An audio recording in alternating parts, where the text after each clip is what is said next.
The Supreme Court decision in Roe v. Wade, 1973, marked a turning point that made sure women had the right to have an abortion.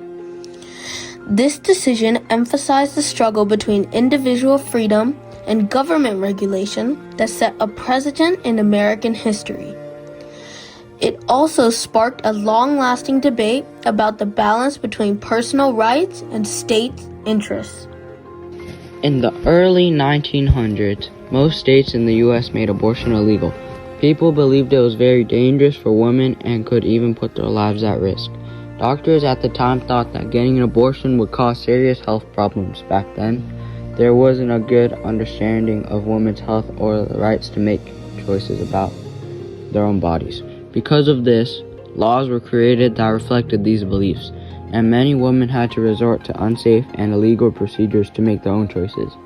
There was a lot of shame around the topic, and many people were afraid to talk about it, making it even harder to discuss women's health and rights during that time. However, in the 1960s, it began to change because of the feminist movement. Activists also showed that without safe, legal abortion, women are forced to turn to dangerous procedures that could lead to health risks or even death.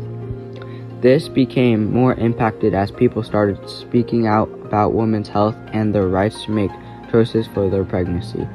In 1967, Colorado became the first state to allow abortion in certain situations, like if a woman got raped, was in cast, or if her health was at risk.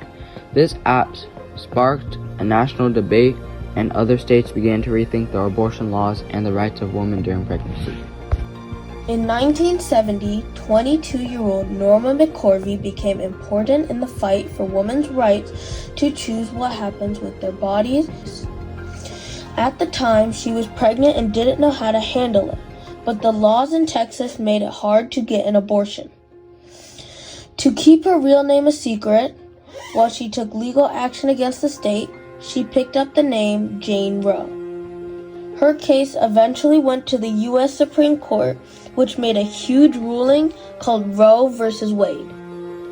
This decision changed the way reproductive rights were viewed in America. Back then, Texas law only allowed abortions if the mother's life was in danger, so Jane couldn't legally have one. With the assistance of two lawyers, Sarah Weddington and Linda Coffey, she filed a lawsuit against Henry Wade, the district attorney of Dallas County. McCorvey argued that the law was unconstitutional and violated her right to privacy. This case garnered significant media attention and became a pivotal part of the fight for women's rights, personal freedoms, and the extent to which the government should be involved in health. On January 22, 1973, the U.S. Supreme Court ruled 7-2 in favor of Jane Roe, stating that a woman's right to choose an abortion is protected by the right to privacy. Under the 14th Amendment, Justice Harry Blackmun explained that the court had to balance a woman's right to make her own choices with the state's interest in protecting the unborn. The decision established regulations based on the stages of pregnancy. During the first trimester, the state could not prevent a woman from having an abortion. In the second trimester, the state could regulate abortions to protect the woman's health. In the third trimester, states could ban abortions unless the woman's life or health was at risk. The ruling transformed the landscape of abortion rights across the country. Roe v. Wade significantly impacted the United States in several ways. First, it increased access to abortion as many states changed their laws, making it easier for women to obtain abortions. Second, it spurred growth in activism with pro-choice groups fighting to protect abortion rights and pro-life groups working to limit or ban abortions. Lastly, the case set a legal precedent, becoming a crucial reference for future court cases related to abortion, privacy, and political debates. This ruling also led to ongoing efforts by states to either challenge or strengthen abortion laws, keeping the issue a key part of American politics. In In the years that followed, Roe v. Wade became a major topic in presidential elections, with candidates using it to gain support and shape for their platforms. This decision also raised important questions about the Supreme Court's role in interpreting the Constitution and how its rulings impact laws and public policy. In a 7-2 ruling, the Supreme Court on January 22, 1973, took away the Texas ban on abortion and legalized abortion throughout the USA.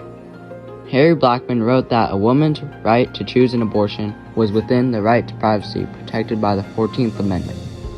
It divided pregnancy into 3 trimesters and declared the decision to stop a pregnancy in the first trimester solely to be left to a woman. In the second, the government could regulate abortion to protect the health of the mother, but not ban it.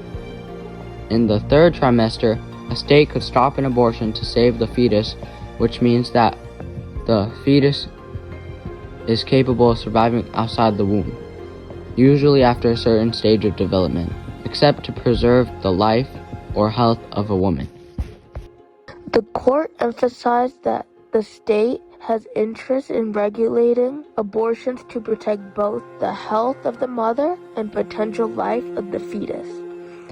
Supporters of the decision argued that it recognized a fundamental right to privacy, allowing women to make important decisions about their own bodies. They saw it as a milestone for women's rights, giving women more control over their reproductive health and advancing gender equality.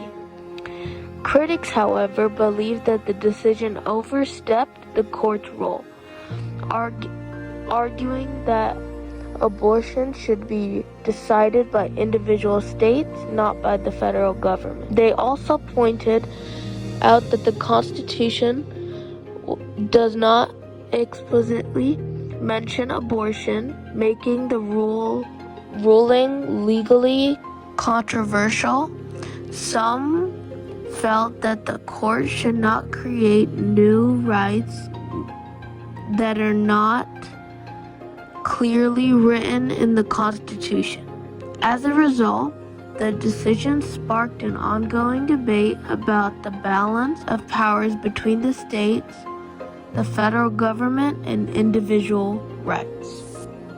The Supreme Court decision in Roe v. Wade, 1973, marked a turning point that guaranteed a woman's right to have an abortion, and thus changed the terms of debate about reproductive rights in the United States. It underlined the struggle between individual freedom and government regulation, setting a staple in American history for decades. By upholding a woman's right to decide upon an abortion as part of her constitutional right to privacy under the 14th Amendment, the court focused attention on the difference between individual freedoms, various state interests. It legalized a woman's choices of her body. Although some state regulations were permitted in the later stages of pregnancy, whereas the decision expanded women's access to abortion services and advanced discussions on personal freedom. It also provoked dissenting opinions, questioning the scope of judicial power and the role of states in regular abortion. Roe v. Wade has become one of the cornerstones of the legal debate in the United States. This case symbolizes how law, ethics, and public policy can become so linked that they influence the future of women's rights for decades.